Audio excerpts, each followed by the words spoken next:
జయత్యతిబలో రామో లక్ష్మణస్య మహాబలః రాజా జయతి సుగ్రీవో రాఘవేనాభిపాలితః.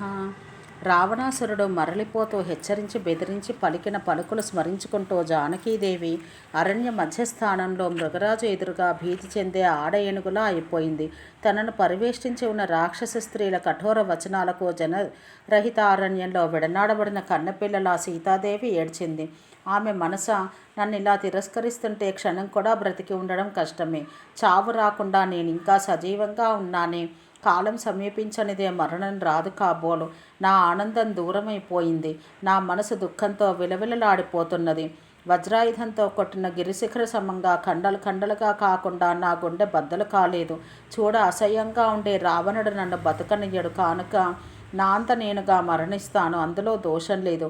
బ్రతికి ఉంటే నేను రావణవశం కావలసి వస్తుంది. ద్విజశ్రేష్ఠుడెన్నడూ అద్విజునికి మంత్రోపదేశం చెయ్యడం. అట్లే నా మనసును ఈనాటికే నేను రావణవశం చెయ్యజాలను. రాక్షసుడు పెట్టిన గడువులోగా రామచంద్రుడు రాకుంటే రాక్షసుడు నా అంగాలను నిశిత కరవాలాలతో ఖండించి వేస్తారు. 2 నెలలు గడవడం ఎంతసేపు. చిరకాలంగా దుఃఖాన్ని అనుభవిస్తున్న రాజాపరాధం కారణంగా తెల్లవారితే అంతం చేయడానికి బంధించిన చోరుడు అనుభవించినంతటి వేదన నేనిప్పుడు అనుభవించవలసి వస్తున్నది. రామలక్ష్మణులారా, సుమిత్ర, కౌసల్యలారా, నేను దురదృష్టవంతురాలను. సుడిగాలికి సాగర గర్భంలోని నౌకలా నేనిప్పుడు కొట్టుమిట్టాడుతున్నాను. పిడుగు మీద పడడం వల్ల 2 మహాసింహాలు మరణించినట్లు హరిణి రూపాన్ని ధరించిన ఆ రక్కసిని హస్తాల్లో రామలక్ష్మణులు అంతమైపోయారేమో. హరిణి రూపాన్ని ధరించి యమరాజే నన్ను వ్యామోహంలో పడవేసినాడేమో. లేకుంటే ఆ లేడి కోసం నేను నా భర్తను దూరంగా పొమ్మంటానా? అంతతో ఊరుకోక లక్ష్మణుని నిందించి దూరం చేసుకున్నాను. సత్యవ్రతుడవు, ఆజానుబాహుడవు, పూర్ణచంద్ర నిభానుడవు, ప్రాణికోటికి మేలు కలిగించేవాడవు, సర్వులను ప్రసన్నులను చేసేవాడవు అయిన నీకు నేనిప్పుడు రాక్షస హస్తాల్లో అంతం కాబోతున్నట్టు తెలియదు కదా ప్రభు. నీవు వినా నాకు వేరే దైవం లేదు. నా ఓర్పు ఇలా నేలపై నేను పడి ఉండడము, ధర్మపథంలో నేను సంచరించడము, నా పాతివ్రత్యం ఇవన్నీ కృతజ్ఞునికి చేసిన ఉపకారంలా వ్యర్థమేనా ప్రభు? మీకు దూరమై నేను కృషించగా నా శరీరం అంతా కాంతిహీనమైపోయింది. మిమ్మల్ని కలియగలను అన్న నా ఆశ నశించిపోయింది.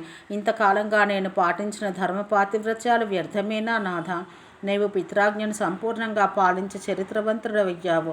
అడవుల నుంచి మరలి అయోధ్యకు చేరడంతో నీ కష్టాలు దూరమవుతాయి. నీవు ఎందరో సుందరాంగనలతో సుఖంగా ఉండగలుగుతావు.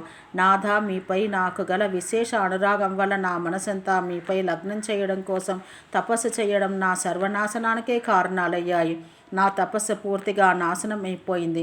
చీచి, ఇట్టి దౌర్భాగ్యపు బ్రతకడం కన్నా మరణించడమే శ్రేయస్కరమైనది. ఈ రాక్షస నగరంలో నాకు విషాన్ని కానీ ఆయుధాలను కానీ ఇచ్చే దాత ఎవడూ లేడు అనుకుంది. అలా పరిపరి విధాల యోచిస్తున్న ఆ జానకీదేవి సర్వాత్మన శ్రీరామచంద్రుని స్మరించుకుని విలవిలా రోధించింది.